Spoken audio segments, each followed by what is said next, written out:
जय माता दी। आप सभी भाइयों बहनों का बहुत बहुत स्वागत है। आज हम इस वीडियो में बात करेंगे मकर लग्न के अंदर शनिदेव कुंभ राशि के अंदर बैठे हों तो ये आपको क्या फल देते हैं और अन्य ग्रहों के साथ इसका क्या संयोग बनता है, क्या इसका फल बनता है, ये भी मैं आपको इस वीडियो में बताऊंगा। लेकिन आगे बढ़ने से पहले आपको यहाँ पर ये समझना होगा, मैंने अपनी पिछली वीडियो जो शनि के पहले भाव की बात बताई है उसके अंदर मैंने शनि चंद्र की युति में एक बात कही है, घोड़े से संबंधित है। वो कौन सी बात है आप मुझे नीचे कमेंट में करके बताइएगा, तो आपको ये भी पता चलेगा कि शनि चंद्र की युति में आपको किस तरह का फल मिलता है। और साथ ही साथ एक और अच्छी बात आपको बताता हूँ, अगर आप चाहते हैं कि मैं आपकी जन्म कुंडली का एनालिसिस अपनी आने वाली वीडियो में दूं, तो नीचे डिस्क्रिप्शन बॉक्स में दिए हुए लिंक पर जा करके आप अपनी बर्थ डिटेल मुझे फिलअप करके भेज दीजिएगा। आने वाली जो नॉर्मल वीडियोस है उसमें मैं आपको उसका समाधान जरूर देने की कोशिश करूंगा। अब समझ लेते हैं शनिदेव को। जन्म कुंडली के अंदर जब शनिदेव दूसरे भाव कुंभ राशि के अंदर बैठे हों तो कुंभ क्या होता है? घड़ा होता है। कुंभ राशि का स्वभाव क्या होता है? देने का होता है, मदद का होता है, किसी की हेल्प के तौर पर होता है, किसी के प्रति अपने आप को समर्पित करने के भाव पर होता है। आप देखते हैं ना, घड़े से एक आदमी पानी गिरा रहा होता है या घड़े से पानी गिर रहा होता है। तो जिस भी जातक की जन्म कुंडली के अंदर शनि देव दूसरे भाव में बैठे हों तो ऐसे जातक का ध्यान हमेशा अपने परिवार, अपने जो भी उसके आसपास के लोग हैं, जो इन्हें वो अपने परिवार की तरह पालता होगा, समझता होगा, वो उन सबको अपने भाव देने की ही कोशिश करेगा। और साथ ही साथ ऐसा जातक जब भी बात करेगा तो पैसे की ही बात करेगा, और पैसा ऐसा जातक देने की ही बात करेगा और लेने की भी बात करता है। जब इस भाव के अंदर शनिदेव बैठे हों तो इस भाव के कारक पूजनीय लाल किताब के अंदर बृहस्पति देव कहे जाते हैं, मालिक शुक्र को माना जाता है। इसीलिए ऐसे जातक के अंदर किसी न किसी प्रकार से उसकी बातों में गहराई होती है। जितनी उसकी बातों में गहराई होगी उतना ही ऐसा जातक जीवन में पैसा कमाने में ऊंचे स्तर पर जाता है, और ऐसे जातक की नॉलेज भी बहुत अच्छे लेवल पर होती है। और जब जन्म कुंडली के दूसरे भाव के अंदर शनिदेव बैठे हुए हों और ये शुक्र का भी घर कहा जाता है, तो ऐसा जातक हमेशा सुंदर बातें ही करेगा, सोच समझ कर करेगा, ध्यान से करेगा और अपनी बातों को पूरी तरीके से परखेगा, महसूस करेगा, उसके बाद ही अपनी बातों को किसी के सामने जाहिर करेगा। तो यदि आपको जन्म कुंडली के शनि के दूसरे भाव को समझना है तो आपको एक लाइन में यही समझना होगा कि बहुत अव्वल दर्जे का फल यहाँ पर बैठे हुए शनिदेव दिया करते हैं। अब यहाँ पर यह भी समझ लीजिए, यदि शनिदेव यहाँ पर बृहस्पति के साथ बैठे हो तो क्या फल देंगे? बृहस्पति देव ज्ञान के मालिक हैं, धन जो बड़े स्तर का होता है उसके मालिक हैं, अध्यात्म के मालिक हैं, और साथ ही साथ ये शिक्षा के भी मालिक हैं। तो ऐसा जातक अपने जीवन के अंदर बहुत ऊंचे स्तर की शिक्षा ग्रहण करेगा, बहुत ध्यान से अपनी पढ़ाई को करेगा, या जो भी उसे धन अर्जित करना है जिस भी प्रोफेशन से, वो उस पर बहुत अच्छे से महारत हासिल करेगा। उसके बाद ही ऐसा जातक आगे बढ़ता है। और जब भी जन्म कुंडली के दूसरे भाव में शनि और बृहस्पति का योग हो तो ऐसा जातक आध्यात्मिक भी होता है, आध्यात्मिक के पथ पर बढ़ करके भी धन कमाने की कोशिश करता है और बहुत ऊंचे स्तर का धन कमाता है। बट ऐसे जातक के साथ एक छोटी सी समस्या जीवन भर बनी रहती है। ऐसे जातक के पास धन आएगा तो कभी ठहरेगा नहीं, हमेशा ऐसे जातक के पास आंधी की तरह धन आता है और तूफान की तरह ऐसे जातक के जीवन से और घर से निकल जाता है। इसीलिए ऐसे जातक को अपना पैसा, अपना परिवार, अपनी वाणी, अपनी नॉलेज बहुत सोच समझ करके ही किसी को देनी चाहिए। यदि कोई जातक आपके घर के आसपास है, आपके नोन में है या आप ही हैं और शनि देव आपकी जन्म कुंडली के अंदर अच्छी स्थिति में, ध्यान रखिएगा मैं यहाँ पर जितनी भी पॉजिटिव चीज़ें बता रहा हूँ पहले उनको अच्छे भाव पर समझिएगा। फिर यदि किसी ग्रह की या इस ग्रह की किसी प्रकार से अशुभता क्रिएट हो रही हो तो ऐसी स्थिति में ये परिणाम कुछ हद तक विपरीत जरूर होते हैं, लेकिन यदि इसको गहराई से समझ लिया जाए तो इतने भी विपरीत नहीं होते जितना आपको डराया जाता है। तो अब शनि बृहस्पति के योग में सावधानी यही है कि ऐसे जातक को अपना धन, अपनी वाणी, अपना जो भी उसके पास टैलेंट है उसको बहुत सोच समझ करके ही किसी को देना चाहिए। उम्मीद करता हूँ आपको ये मेरी बात यहाँ तक जरूर समझ आई होगी। अब जान लेते हैं, जब जन्म कुंडली के दूसरे भाव के अंदर सूर्य शनि का योग हो तो क्या फल मिलता है। देखिए, सबसे पहले यहाँ पर अब सूर्य को समझ लीजिए, क्योंकि शनि देव को तो आप पूरी तरह से समझते आए हैं। ऐसा जातक अपने अच्छे समय के अंदर अपने परिवार पर पैसा खर्च करना या परिवार का पालन पोषण करना, ऐसा जातक अपना अधिकार समझता है। पूरे हक के साथ, पूरी जिम्मेदारी के साथ आगे बढ़ करके अपने परिवार की देखरेख करता है। लेकिन जब ऐसी स्थिति आ जाती है, क्योंकि सूर्य शनि के मेल के कारण जन्म कुंडली के अंदर कहीं ना कहीं शुक्र भी अपना अच्छा फल देना कम कर देते हैं और इसका प्रभाव राहु और मंगल पर भी पड़ता है। तो यदि जन्म कुंडली के अंदर मंगल और राहु देव अच्छी पोजीशन में ना हो तो ऐसे जातक को एक समय आने पर आर्थिक और पारिवारिक समस्याओं से जूझना पड़ता है, और जिसका नतीजा ये हो जाता है कि घरेलू कलेश बढ़ने लग जाते हैं, पति पत्नी के आपसी संबंधों में तनाव पैदा होने लग जाता है। खास तौर पर जब पैतृक संपत्ति से संबंधित कोई मामले आने लग जाते हैं तो कई बार ऐसा भी होता है, ऐसे जातक को अपनी पैतृक संपत्ति में हक नहीं मिलता, और जब हक नहीं मिलता तो ऐसे जातक को कहीं ना कहीं जर जोरू और जमीन के झगड़े में ये सूर्य शनि का योग उलझाने की कोशिश करता है। और जब ये उलझाने की कोशिश करता है तो ऐसे जातक को सूर्य की तरह अपने आप को रिप्रेजेंट कर लेना चाहिए, सूर्य की तरह अपने आप को समझदारी के साथ हैंडल कर लेना चाहिए। कैसे करना चाहिए मैं क्लियर कर देता हूँ। ऐसे जातक को अपने दम पर ही, अपनी मेहनत के दम पर ही काबिलियत और सफलता मिलने के योग होते हैं, लेकिन ऐसा जातक जब भी दूसरों से उम्मीद करके हाथ फैलाएगा तो उसको खाली ही हाथ लौटना पड़ेगा। इसीलिए मेरे भाई, मेरे बहन या मेरे जो भी बड़े इस वीडियो को देख रहे हैं और उनकी जन्म कुंडली के अंदर सूर्य शनि का योग हो और वो इस प्रकार की समस्याओं का सामना कर रहे हों, तो सबसे पहली प्रिकॉशन यही है कि अपने आप को इन सारे निर्णयों से अलग रखें और अपने आप के दम पर तरक्की करने का प्रयास करें। आपके ग्रह आपका साथ जरूर देंगे। और साथ ही साथ जर जोरू और जमीन, मतलब रुपया, पैसा, जमीन जायदाद और विपरीत लिंगी के प्रति जो भी आपके मतभेद हों उनमें आप उलझने की कोशिश ना करें। विशेष सावधानी है यहाँ पर, अन्यथा आप जो मर्जी उपाय करते रहिएगा, थोड़े समय के लिए हो सकता है आपके अच्छे कर्म आपको रास्ता जरूर दे दें। और मैं तो यही हमेशा भगवान से प्रेयर करूंगा कि आपको जीवन में कभी कोई तकलीफ ना हो, आप हमेशा सुखी रहें, समृद्धशाली रहें, स्वास्थ्यवर्धक रहें, आपका जीवन हमेशा खुशियों से भरा हुआ हो।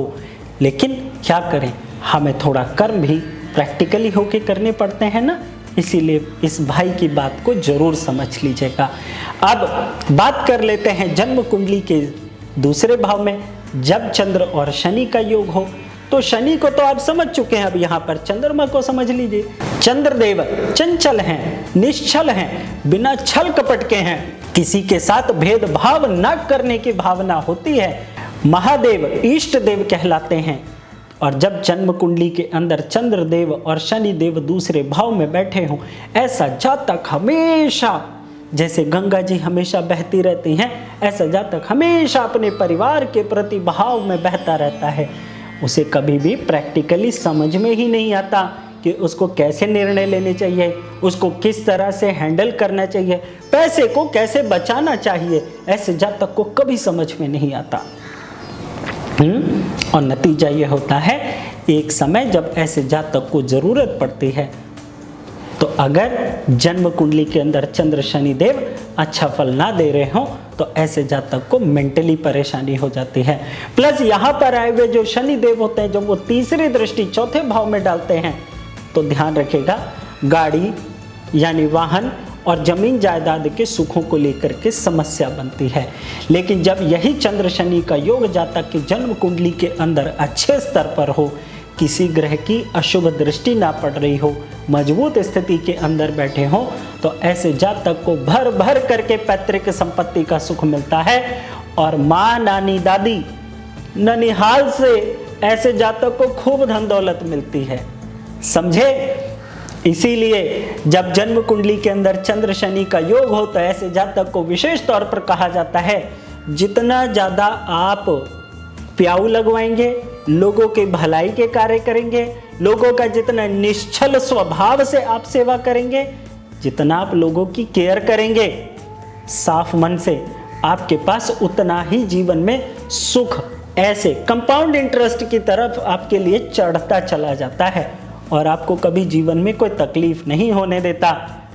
लेकिन जो लोग कंजूस है ना, ध्यान नहीं देते दूसरों की भावनाओं पर, सिर्फ अपनी ही जेब भरने में लगे रहते हैं। घड़े से पानी गिर रहा है लेकिन वो घड़े से पानी नहीं गिराते, तो ऐसी स्थिति के अंदर डिप्रेशन दे देता है, आंखों से संबंधित बीमारी दे देता है, जोड़ों से संबंधित समस्याएं दे देता है। इससे जातक कभी मानसिक रूप से खुश नहीं रहता, हमेशा कोई उसके आगे अपनी एक समस्या लेकर आएगा, वो उसको 4 सुना करके वापस भेज देगा।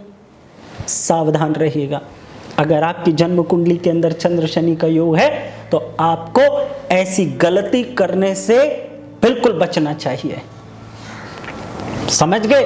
और उपाय जितना ज्यादा से ज्यादा हो सके, माँ, नानी, दादी, बूढ़े बुजुर्ग, स्त्रियां, विधवा औरतें, इनकी जितनी दुआएं ले लेंगे, आपकी जन्म कुंडली के अंदर शनिदेव आपको उतना ही माला माल करेंगे और चंद्रदेव भी आपको उतना ही सुखी रखेंगे और आपके परिवार में सबकी उम्र लंबी होती चली जाएगी और किसी को आंखों से संबंधित और शिक्षा से संबंधित समस्या का सामना नहीं करना पड़ेगा।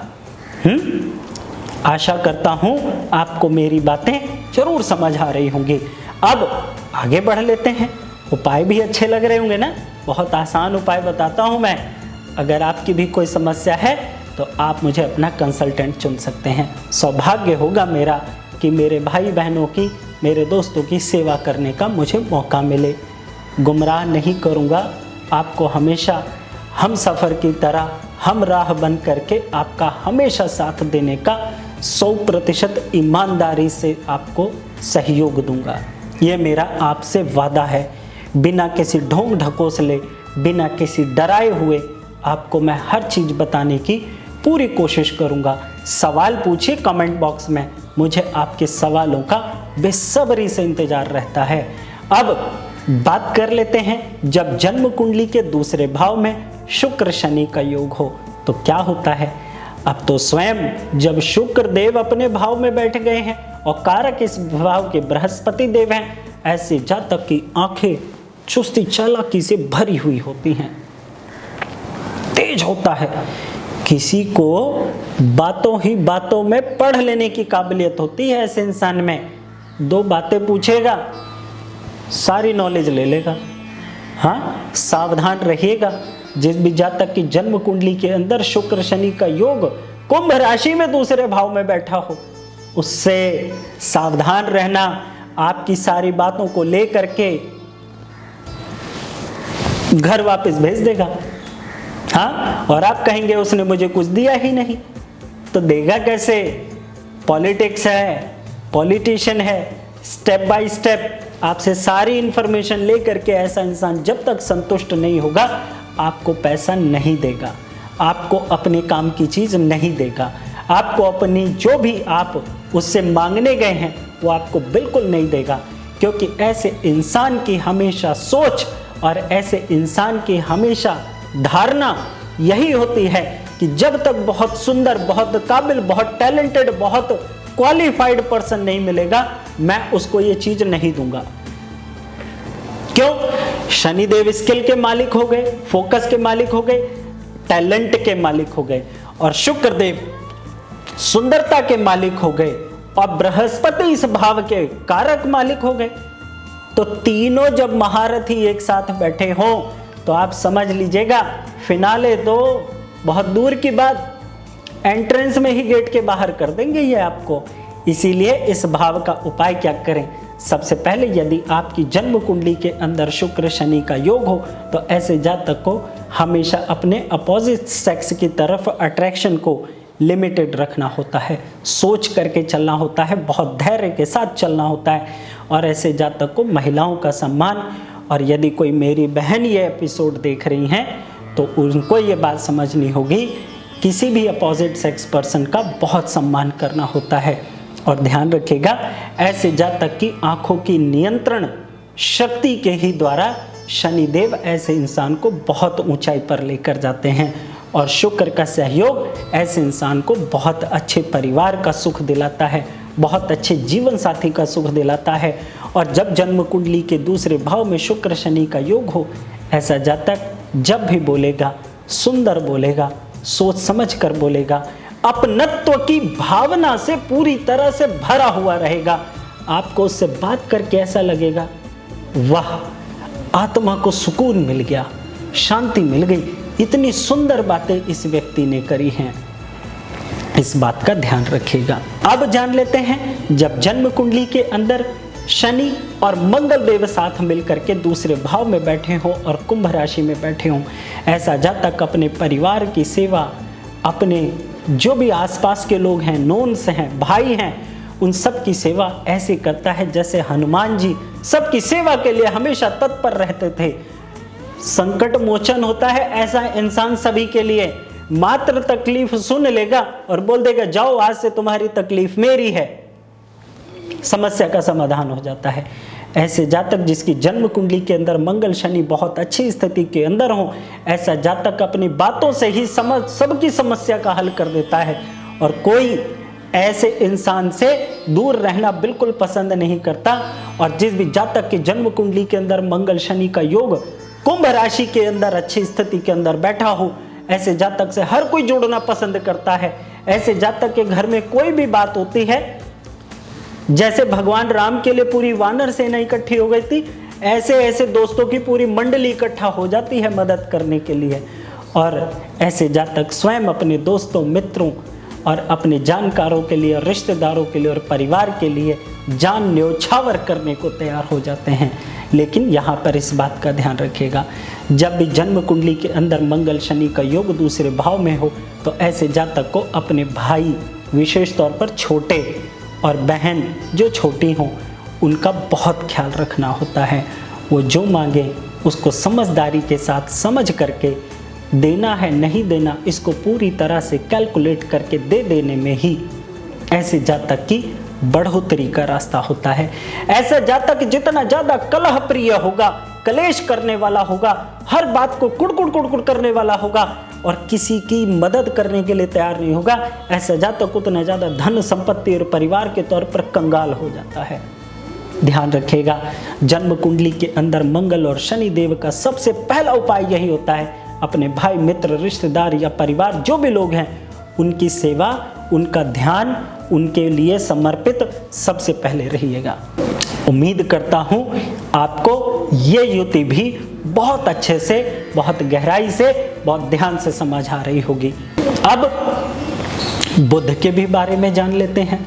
जन्म कुंडली के दूसरे भाव में जब शनि बुध का योग हो, फूल झड़ते हैं जब वो बोलते हैं, फूल झड़ते हैं जब वो चलते हैं, फूल झड़ते हैं जब वो मुस्कुराते हैं, फूल झड़ते हैं जब वो हमारे पास आते हैं, और फूल झड़ते हैं जब वो कलम उठाते हैं, फूल झड़ते हैं जब वो अपनी कोई कथा सुनाते हैं।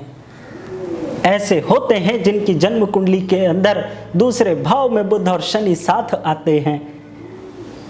कहा ही नहीं जा सकता ऐसे इंसान कितने रहस्यमयी, कितने टैलेंटेड, कितने स्किलफुल, आपकी तकलीफ को तो ऐसे काट छांट करके फेंक देते हैं जैसे किसी डॉक्टर के पास आप अपनी घाव वाली टांग लेकर के जाते हैं तो डॉक्टर उसको बैंडेज करके पूरी तरह से साफ करके आपको पेन की दवाई भी दे करके भेज देता है और आपका दर्द खत्म हो जाता है और आपको महसूस होता है तकलीफ तो अब है ही नहीं।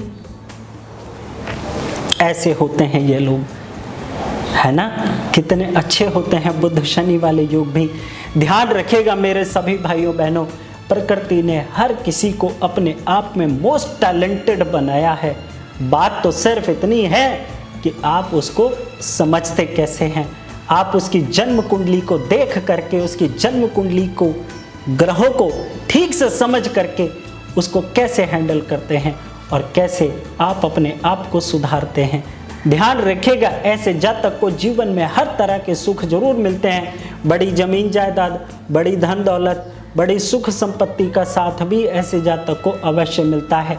बशर्ते ऐसे जातक को ध्यान ये रखना होता है कि अंडे और नॉनवेज का सेवन बिल्कुल नहीं करना चाहिए। यदि जन्म कुंडली के अंदर शनि देव बहुत खराब स्थिति के अंदर हों और बुध भी कुछ खास अच्छा फल ना दे रहे हों, तो ऐसे जातक को मांस, मदिरा और अंडे से बहुत दूर रहना होता है। नहीं तो ऐसी स्थिति के अंदर बुध कलम यानी कि पेन के सिग्नेचर के माध्यम से, यानी कि कोई चेकबुक, चेक बाउंस या कोई ना कोई पेपर, अथॉरिटी पेपर गलत साइन करने की वजह से ये बुध परेशान कर देते हैं। इसीलिए ध्यान रखेगा, ऐसे जातक जिनकी जन्म कुंडली के अंदर बुध शनि का योग हो और वो किसी प्रकार से अच्छा फल ना दे रहे हो, तो ऐसे जातक को कोई भी पेपर साइन करने के पहले 20 बार सोचना चाहिए।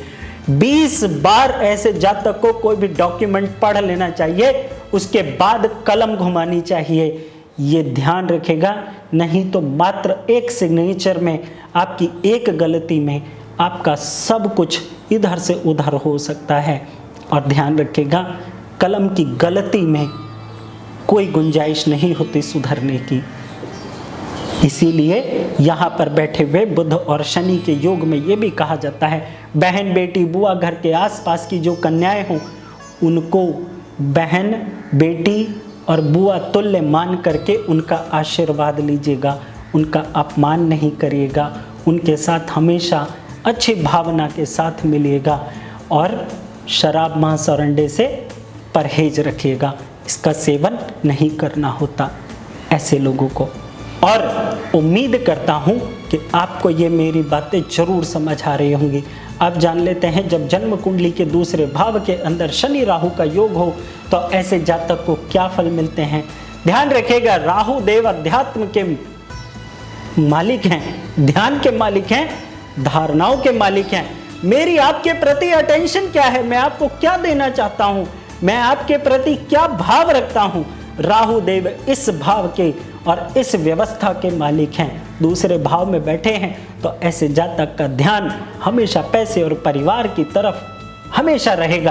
कहीं भी चला जाए हमेशा अपने परिवार की बात करेगा, हमेशा अपने धन की बात करेगा, हमेशा अपने बच्चों की बात करेगा। अब बच्चों की बात यहाँ पर क्यों करेगा ये भी बता देता हूँ, क्योंकि राहु अकेले तो बैठे नहीं है यहाँ पर, केतु संतान के मालिक हैं, संतान को प्रदर्शित करते हैं और वो 8वें भाव में बैठे हैं। तो ऐसा जातक कहीं भी जाएगा उसके कान हमेशा अपने घर में ही रहते हैं, है ना।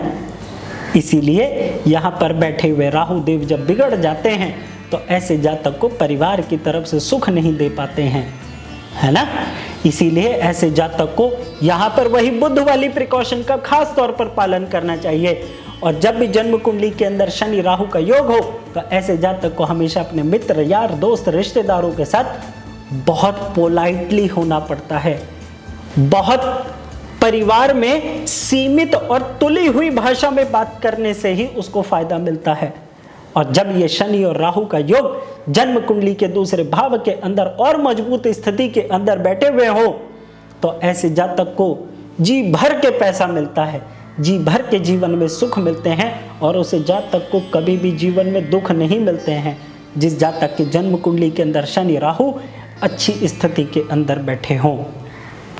क्यों? क्योंकि जब शुक्र का समय आएगा तो 20 साल तो ऐसे ही पार हो जाएगा और जब बृहस्पति का समय आएगा तो 16 साल ऐसे ही पार हो जाएगा और जब शनि का समय होगा तो 19 साल यूं ही मौज में बीत जाएंगे और जब राहु देव भी आएंगे तो ऐसे ही हंसते हंसते जीवन के दिन गुजर जाएंगे। और ऐसे जातक में अध्यात्म की भावनाएं, बार बार लहरें लेती रहती हैं। बार बार ऐसा जातक अध्यात्म की तरफ और अच्छी भावनाओं की तरफ भागता चला जाता है, जिसकी जन्म कुंडली के अंदर शनि राहु साथ अच्छा हो करके फल दे रहे हों। इसीलिए ध्यान रखिएगा, यहाँ पर अगर आपकी जन्म कुंडली के अंदर शनि राहु आपको अच्छा फल नहीं दे रहे हैं तो आपको खास तौर पर ध्यान रखना होगा। चांदी की डब्बी में केसर भर करके अपनी शर्ट की जेब में रखिए। हाँ, नंबर 1 उपाय। नंबर 2 उपाय, चांदी की ठोस गोली चांदी के पिंजरे में बनवा करके वो आप अपने गले में डाल लीजिएगा। हाँ, नंबर 2 उपाय। नंबर 3 उपाय, ऐसे जातक को शरीर पर, विशेष तौर पर अपने सिर पर सरसों का तेल लगाने से बचना चाहिए। और जब भी जन्म कुंडली के अंदर शनि राहु का योग अच्छी स्थिति के अंदर ना बैठा हो तो ऐसे जातक को स्क्रैप का काम नहीं करना चाहिए, लोहे का काम नहीं करना चाहिए, मशीन टूल्स का काम नहीं करना चाहिए, लकड़ी और चमड़े से संबंधित और मस्टर्ड ऑयल से रिलेटेड बिजनेस उसको नहीं करने चाहिए। और यदि आपकी जन्म कुंडली के अंदर ये अच्छे हो तो ऐसे जातक को इन्हीं व्यापारों से ही आगे बढ़ना चाहिए। लेकिन फिर से रिकमेंड करूंगा कि आप अपनी जन्म कुंडली किसी बेहतर कंसल्टेंट को, जो एक्सपीरियंस्ड हो, जिसको आपको लगे कि हाँ मेरी समस्या का हल इसके पास है, यह मुझे सही गाइड कर सकता है, उससे जुड़ने में आपको देर नहीं लगानी चाहिए। क्योंकि जिंदगी में हम सबको सांसें गिन कर मिलती हैं, दिन गिन कर नहीं मिलते। इसीलिए अपनी एक एक सांस के अंदर खुशबू, खुशियाँ और अच्छाई को पैदा करना आपका अपना कर्म होता है। अब शनि और केतु को समझ लेते हैं। केतु देव कुर्सी है जिस पर मैं बैठा हुआ हूँ, कुर्सी वो भी है जिस पर आप बैठ करके मेरी वीडियो देख रहे हैं। देश का झंडा, आपके अध्यात्म का झंडा, आपकी औलाद, आप किसी के शिष्य हैं, आप किसी की संतान हैं, ये केतु ही होता है। केतु ऑर्डर्स फॉलो करने वाला सबसे डिसिप्लिन्ड प्लैनेट होता है। जो कहा जाए उसको ये बिना किसी रोक टोक के पूरा कर देता है। इसीलिए जब बृहस्पति के घर में बैठे हो तो ऐसे जातक की धन की इच्छा हमेशा केतु देव पूरी करते हैं, है ना। लेकिन ऐसा जातक यदि गंदी भाषा, वाणी का घर भी है ना ये, अगर गंदी भाषा का प्रयोग करेगा, एब्यूजिव रहेगा, फिर चाहे वो शनि राहु के भी योग में हो, तो ऐसे जातक को खून से संबंधित इन्फेक्शन जल्दी दे देता है, हार्ट से संबंधित अचानक समस्या दे देगा, टांगों का दर्द ऐसे जातक का कभी नहीं जाता, संतान से कभी सुख नहीं मिलते। संतान को अगर अपने मन की कोई भी बात कर दी तो उसका पलट करके गलत जवाब दे देती है। इसीलिए जब भी जन्म कुंडली के अंदर शनि केतु का योग हो तो ऐसे जातक का सबसे पहला एक उपाय उसे जरूर कर लेना चाहिए, एब्यूजिव भाषा का इस्तेमाल कभी नहीं करना चाहिए। शनि केतु वाले को तो विशेष तौर पर, वैसे तो हर किसी को इस तरह की भाषा का प्रयोग नहीं करना चाहिए, लेकिन क्या कर सकते हैं, सबके अपने अपने कंपोनेंट्स हैं, सबकी अपनी अपनी विचारधारणा है। जैसा ईश्वर ने जिसको बनाया है, हम किसी को क्यों, अपने आप को ही क्यों ना सुधारें। इसीलिए इस बात का ध्यान रखिएगा। प्लस केतु देव अध्यात्म को बढ़ाने वाले भी ग्रह कहे जाते हैं, क्योंकि बृहस्पति इस भाव के कारक है ना, और शुक्र देव इस घर के मालिक हैं। तो शनि और केतु के अंदर शुक्र और बृहस्पति का फल भी मिला हुआ होगा। नतीजा यह होगा, ऐसे जातक के अंदर बहुत एनर्जी होती है, बहुत ताकतवर होता है, जोशीला होगा, हमेशा किसी चीज को बिना आलस के पूरा करने वाला होगा।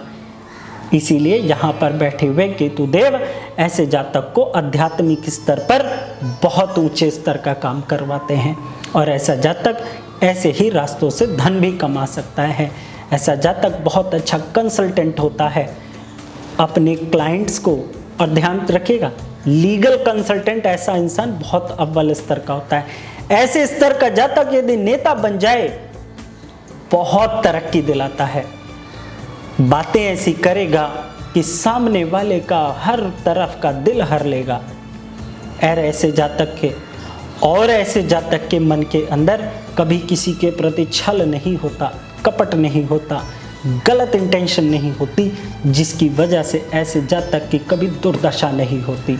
हमेशा धन की पूर्ति तो ऐसे हो जाती है जैसे लक्ष्मी जी स्वयं ऐसे जातक के पैर पकड़ करके बैठी हूँ। उपाय क्या करें यदि इसकी कोई समस्या हो? जैसे मैंने कान छेदन करा करके सोना पहना हुआ है, अगर कोई मेरी बहन ये प्रोग्राम देख रही है, अगर कोई मेरी माँ तुल्य ये प्रोग्राम देख रही हैं, तो उनको अपने कानों में सिर्फ सोना पहनना चाहिए। आप तो डायमंड के साथ पहन सकती हैं, लेकिन यदि कोई मेरे भाई ये वीडियो देख रहे हैं, मेरे कोई बड़े ये वीडियो देख रहे हैं, तो उनको अपना राइट साइड का कान छेदन करा के सोना जरूर पहनना चाहिए। नंगे पैर मंदिर जा करके भगवान से अपनी गलतियों की माफी मांग लेनी चाहिए। हर रोज अपने माथे पर गाय क्यों? शुक्र का घर है ना, तो गाय के देसी घी का या दूध का या दही का तिलक अपने माथे पर रोजाना जरूर लगाना चाहिए। और हो सके तो भगवान शिव की आराधना और भगवान गणेश जी की आराधना ऐसे जातक को नित्य रोजाना जरूर करनी चाहिए। जिस भी जातक का मकर लग्न हो वह भगवान शिव की पूजा जरूर करे, जिसमें गणेश जी साथ बैठे हुए हों, या ऐसे शिवलिंग की पूजा जरूर करें जिसमें भगवान गणेश जी ने शिवलिंग को अपने साथ रखा हुआ हो। निश्चित तौर पर आपकी समस्या का हल आपको जरूर मिल जाना चाहिए। ये मेरे 17-18 साल का एक्सपीरियंस है, मेरे आदरणीय गुरुजनों का दिया हुआ आशीर्वाद ही है जो मैं आप लोगों के साथ दिल खोल करके शेयर करता हूँ। आशा करता हूँ आपको मेरी वीडियो जरूर अच्छी लगी होगी। कमेंट करके आप मुझे ज़रूर बताइएगा। आपके मन में कोई सुझाव है, आपके मन में कोई सवाल है, निश्चित तौर पर आप मुझसे पूछिए। और मैं फिर से कहता हूँ, अगर आपको अपनी जन्म कुंडली का एनालिसिस कराना है तो आपके पास 2 रास्ते हैं। पहला, आप डिस्क्रिप्शन बॉक्स में जाइए, अपनी बर्थ डिटेल मुझे फिलअप करके दे दीजिए, जो लिंक दिया है। दूसरा है, फ़ोन घुमाइए और मेरे पास आइए और अपनी समस्या का समाधान जो हो सके वो मैं आपको दूंगा और खुशी से लेकर जाइए। धन्यवाद।